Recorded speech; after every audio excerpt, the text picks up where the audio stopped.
Dwi'n mynd i ddangos i chi sut mae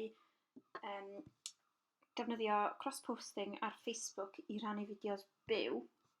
Mae yna fideo arall yn barod yn dangos sut i osod cross-posting ar eich Facebook, felly na i roi fuddolen i chi ar gyfer hwnna hefyd. Fel ydych chi'n gweld, dwi'n defnyddio'r Facebook ar ei newydd wedd. Os ydych chi heb newid drosodd i'r Facebook newydd, swn i yn argymell i chi wneud o. Mae'n dangos pethau fel insights defnyddiol ar eich tudalennau ar gyfer yr admins a lot o elfennau eraill. I wneud hynny, ydych chi jyst yn mynd i'r drop-down ar yr ochr dde a newid i switch to new Facebook. Allwch chi yn amlwg switch yn ôl os ydych chi eisiau drwy fynd i'r un lle.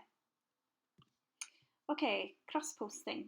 Rwan, i ffeindio yr adran cross-posting ar eich Facebook, ewch chi Page Settings a sgroliwch lawr o'r ochr chwith nes ydych chi'n ffeindio cross-posting.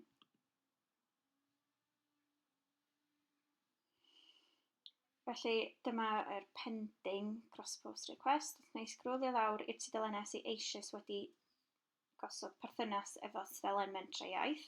Dyma nhw fan hyn.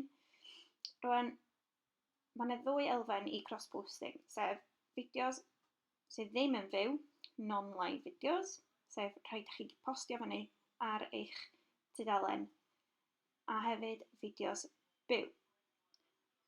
Rwan, mae pawb sydd yn y rhestr yma wedi rhoi mynediad i Mentrau Iaith i rannu eu fideos sydd ddim yn fyw, a mae'r cyfarwyddiadau sydd wedi wneud hynny yn y fideo dwi wedi wneud o'r blaen. A'r un peth, da ni'n gallu rhannu fideos yr fideodau yma, y rhai sydd ddim yn fyw. Rwan, efo fideos byw, mae chydig bach yn wahanol. Mae yna berthynas un ffordd yn lle dwy ffordd. Felly, enghraifft, yn fan hyn, mae'n dweud bod Menter Iaith Maldwyn wedi rhoi caniatâd i fideos byw ni, Mentrau Iaith, ymddangos yn fyw ar eu tudalen nhw. Ond ar y funud, dydy eu fideos byw nhw ddim yn ymddangos yn fyw ar ein tudalen ni fel fideos byw. Be dwi eisiau gallu gwneud ydy newid hwn i automatically drwy glicio'r drop-down yn fan'na. Dwi wedi mynd i wneud o efo magian fan'na hefyd. Dwi wedi wneud